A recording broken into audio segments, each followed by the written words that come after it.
ಓಂ ಶಾಂತಿ.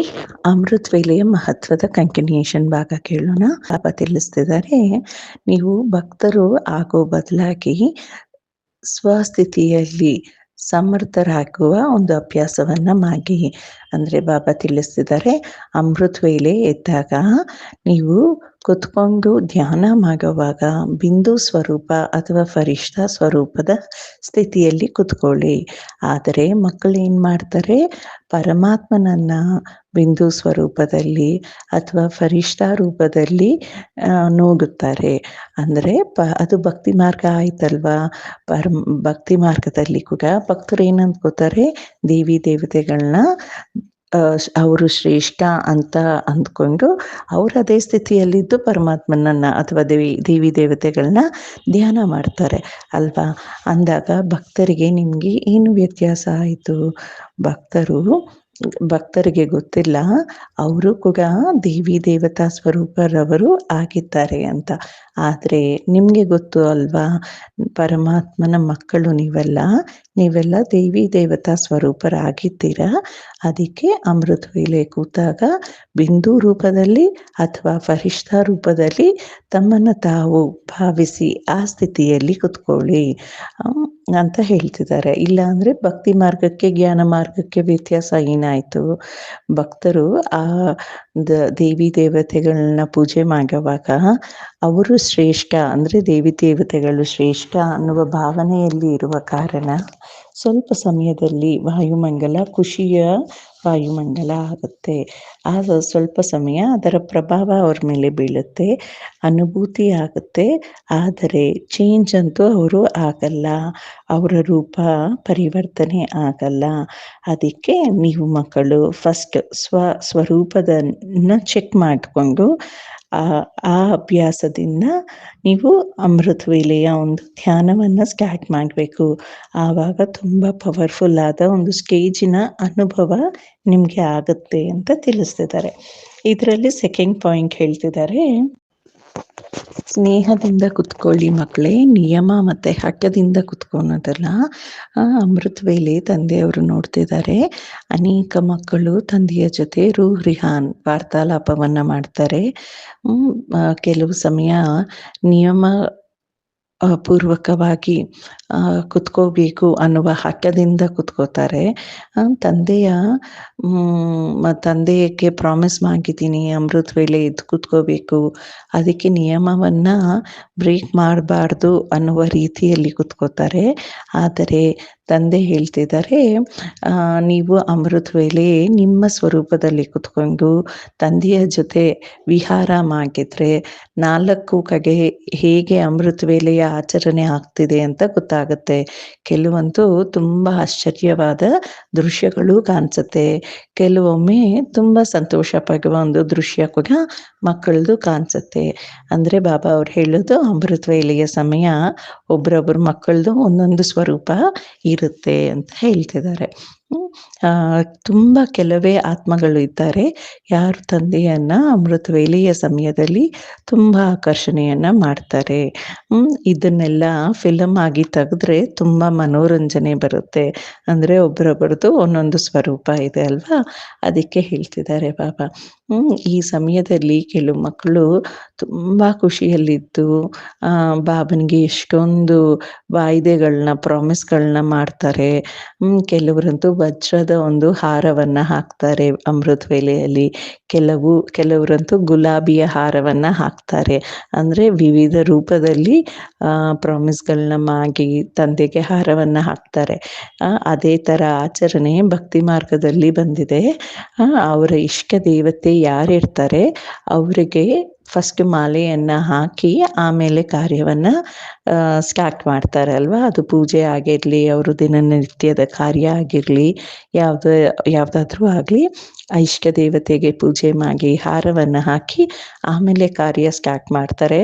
ಹಾಗೆ ಮಕ್ಕಳು ಕೂಡ ಅನೇಕ ರೂಪದಲ್ಲಿ ಪ್ರಾಮಿಸ್ಸಿನ ಒಂದು ಹಾರವನ್ನು ಹಾಕ್ತಾರೆ. ಕೆಲವರಂತೂ ಪ್ರೀತಿ ಹಾರವನ್ನು ಕೂಡ ಹಾಕ್ತಾರೆ, ಕೆಲವರು ಸ್ನೇಹದ ಹಾರವನ್ನು ಹಾಕ್ತಾರೆ ಅಂತ ಬಾಬಾ ತಿಳಿಸ್ತಿದ್ದಾರೆ. ಇಂತಹ ಸ್ನೇಹಿ ಆತ್ಮಗಳಿಗೆ ಕೂಡ ತಂದೆಯರಿಗನಾಗಿ ಏನ್ ಕೊಡ್ತಾರೆ? ಪದಮ ಗುಣ ಸ್ನೇಹವನ್ನ ಕೊಡ್ತಾರೆ, ವರದಾನಗಳನ್ನ ಕೊಡ್ತಾರೆ, ಮತ್ತೆ ಶಕ್ತಿಯ ಮಾಲೆಗಳನ್ನ ಮಕ್ಕಳಿಗೆ ಹಾಕ್ತಾರೆ. ಬಾಬಾ ಅವ್ರು ತಿಳಿಸ್ತಿದ್ದಾರೆ, ಭಿನ್ನ ಭಿನ್ನ ಕೈಕಲ್ಸಿನ ಸ್ಥಿತಿಯ ರೂಪದ ಡ್ರೆಸ್ಗಳನ್ನ, ಭಿನ್ನ ಭಿನ್ನವಾದ ಗುಣರೂಪಿ ಶೃಂಗಾರಗಳನ್ನ ಧಾರಣೆ ಮಾಡಿ.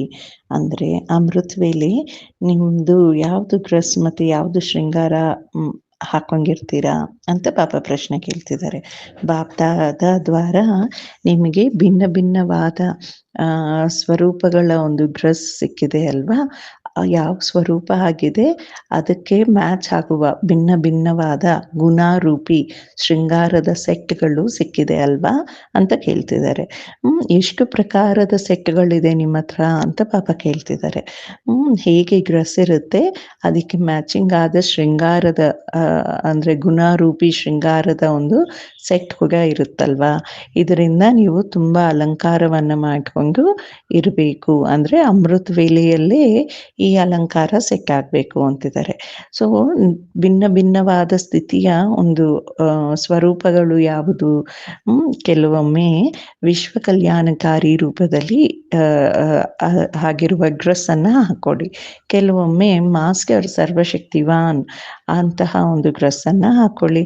ಇನ್ನ ಕೆಲವೊಮ್ಮೆ ಸ್ವದರ್ಶನ ಚಕ್ರಧಾರಿಯ ಡ್ರೆಸ್ ಅನ್ನ ಹಾಕೊಳ್ಳಿ. ಹೇಗೆ ಸಮಯನೋ ಹೇಗೆ ಕರ್ತವ್ಯನೋ ಹಾಗೆ ಡ್ರೆಸ್ ಅನ್ನ ಧಾರಣೆ ಮಾಡಬೇಕು. ಭಿನ್ನ ಭಿನ್ನ ಗುಣಗಳ ಶೃಂಗಾರ ಕೂಡ ಅದರ ಜೊತೆ ಮ್ಯಾಚಿಂಗ್ ಆಗಿ ತಗೊಳ್ಳಿ ಅಂತಿದ್ದಾರೆ ಬಾಬಾ. ಹೀಗೆ ಭಿನ್ನ ಭಿನ್ನವಾದ ಶೃಂಗಾರದ ಸೆಟ್ ಅನ್ನ ಧಾರಣೆ ಮಾಡಿ.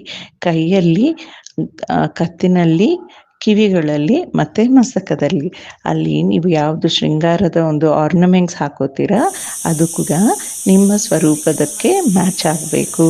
ಅಂದರೆ ಬಾಬಾ ಅವರು ತಿಳಿಸ್ತಿದ್ದಾರೆ, ಈಗ ಫಾರ್ ಎಕ್ಸಾಂಪಲ್ ನಾನು ಆನಂದ ಸ್ವರೂಪ ಆತ್ಮ ಅನ್ನುವ ಒಂದು ಶೃಂಗಾರ ಮಾಡಿಕೊಂಡ್ರೆ ಮಸ್ತಕದಲ್ಲಿ ಏನಿರಬೇಕು?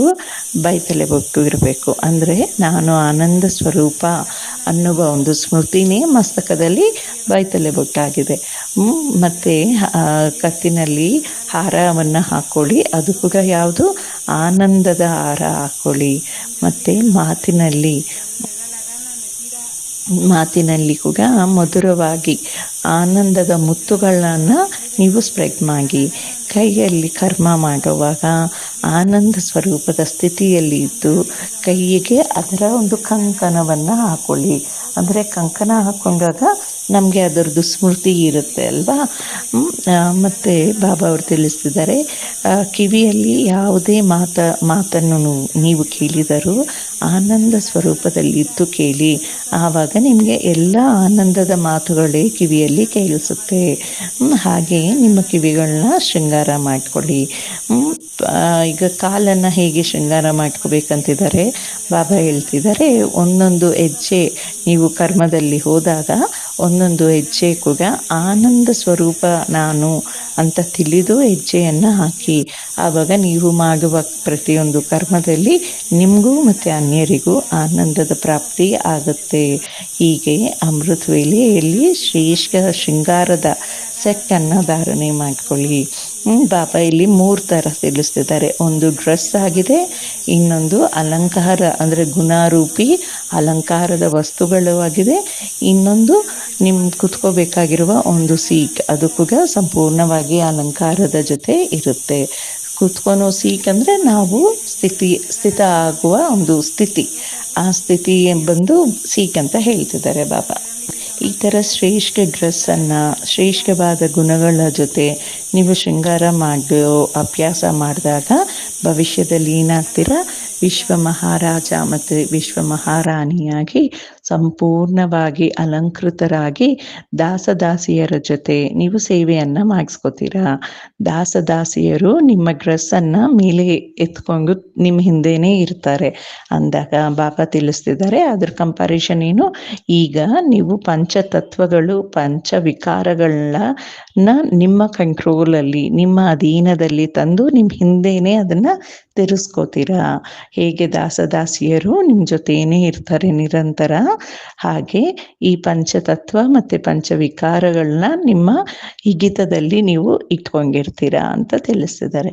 ನೋಡಿ ಎಷ್ಟು ಬ್ಯೂಟಿಫುಲ್ ಆಗಿ ಬಾಬಾ ಅವರು ವರ್ಣನೆ ಮಾಡ್ತಿದ್ದಾರೆ, ಎಷ್ಟೊಂದು ಐಡಿಯಾಸ್ ಕೊಡ್ತಿದ್ದಾರೆ. ಅಮೃತ ವೇಳೆಯನ್ನು ನಾವು ನವೀನವಾಗಿ ಮನೋರಂಜನೆಯಾಗಿ ಹೇಗೆ ಮಾಡ್ಕೋಬೇಕು ಅಂತ, ಇದನ್ನೆಲ್ಲ ಅಭ್ಯಾಸ ಮಾಡೋಣ. ಓಂ ಶಾಂತಿ.